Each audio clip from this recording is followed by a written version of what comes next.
Cheque bounce case में हमारे पास काफ़ी सारे सवाल ये आए हैं कि चेक बाउंस केस में अगर एक्यूज्ड को सज़ा हो जाती है और अगर वो सज़ा काट लेता है तो हम अपने पैसे कैसे वसूल करें, या फिर चेक बाउंस केस में एक्यूज्ड हमें ये कहता है कि मैं सज़ा काट लूँगा लेकिन आपके पैसे वापस नहीं दूंगा, तो उस हिसाब से हम अपने पैसे कैसे वसूल करें। या फिर अगर चेक बाउंस केस में एक्यूज्ड पेश नहीं होता है और उसके वारंट निकल जाते हैं या फिर उसको पीओ डिक्लेयर कर दिया जाता है, तो उस सिचुएशन में हम अपने पैसे कैसे वसूल करें। सो फ्रेंड्स, इन सारे सवालों के जवाब जो है आज की वीडियो में मैं आपके लिए लेके आया हूं। सो फ्रेंड्स, मैं हूं एडवोकेट मोहित और आप देख रहे हैं हमारा चैनल मोहित सिंह रूवल। अगर आपने ये चैनल अभी तक सब्सक्राइब नहीं किया तो चैनल को सब्सक्राइब कर लीजिए, क्योंकि चेक से रिलेटेड बहुत ही बढ़िया कंटेंट इस चैनल पे आने वाला है। सो फ्रेंड्स, बिना किसी देरी के चलिए वीडियो शुरू करते हैं।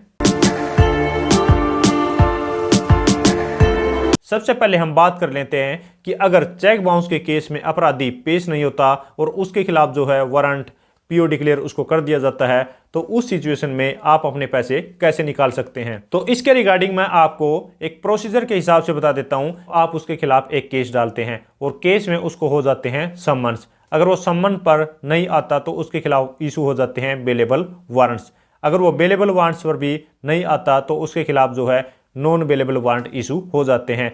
और अगर नॉन बेलेबल वारंट पर भी वो नहीं आता तो उसके non bailable warrant through SSP हो जाते हैं।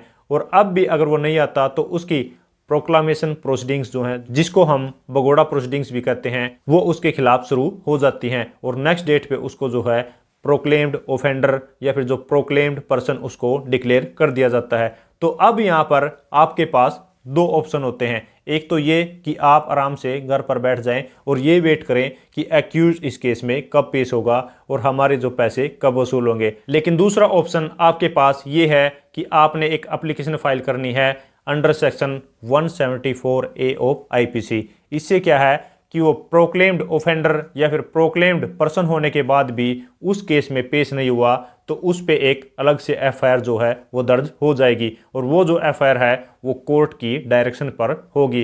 क्योंकि अगर कोई भी पर्सन प्रोक्लेम्ड ऑफेंडर या फिर जो प्रोक्लेम्ड पर्सन होने के बाद भी कोर्ट के सामने या फिर केस में पेश नहीं होता तो उस पे 174A आईपीसी के अकॉर्डिंग एक अलग से ऑफेंस बन जाता है, जिसकी एक अलग से एफआईआर होगी और उसका अलग से ट्रायल चलेगा। उसमें उसको जो है अलग से जमानत भी करानी होगी और ये जो एफआईआर है ये कोर्ट के द्वारा उस एक्यूज पर करवाई जाती है। और इसके साथ साथ आपने एक एप्लीकेशन देनी है उसकी प्रॉपर्टी को अटैच करने की।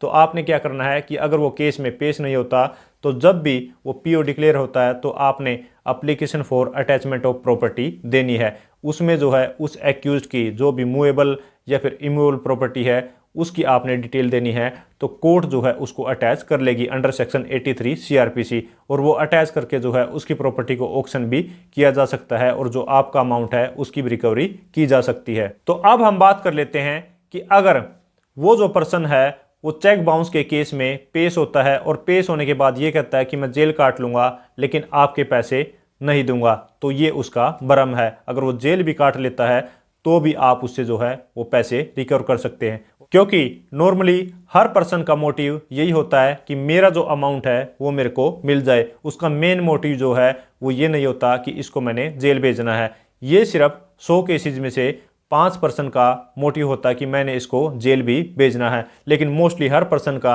यही मोटिव रहता है कि मेरा जो अमाउंट है वो मेरे को वापस मिल जाए। तो अब मैं आपको बता देता हूं कि चेक बाउंस का केस जो है वो एक क्रिमिनल ऑफेंस है और उसको डील किया जाता है क्रिमिनल प्रोसीजर कोड सीआरपीसी के अकॉर्डिंग।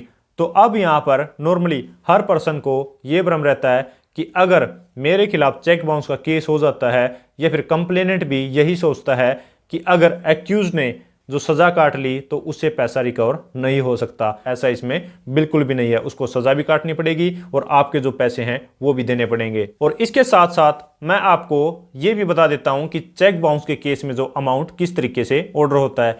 चेक बाउंस के केस में अगर आपने एक केस डाला है और मान लीजिए उस केस में आपका जो है 1 लाख रुपए का चेक है, तो जो मजिस्ट्रेट है वो 1 लाख से कम के ऑर्डर भी कर सकता है और 1 लाख रुपए भी कर सकता है, और जो 1 लाख से 2 लाख तक भी ऑर्डर कर सकता है। जो डबल है चेक अमाउंट, उसके भी ऑर्डर इसमें किए जा सकते हैं। तो अब मैं आपको बता देता हूं कि चेक बाउंस के केस में सजा किस तरीके से होती है। अब सजा इस हिसाब से होगी कि उसको 2 साल तक की सजा हो सकती है, और इसके साथ साथ उस पर जो है वो फाइन भी लगाया जा सकता है।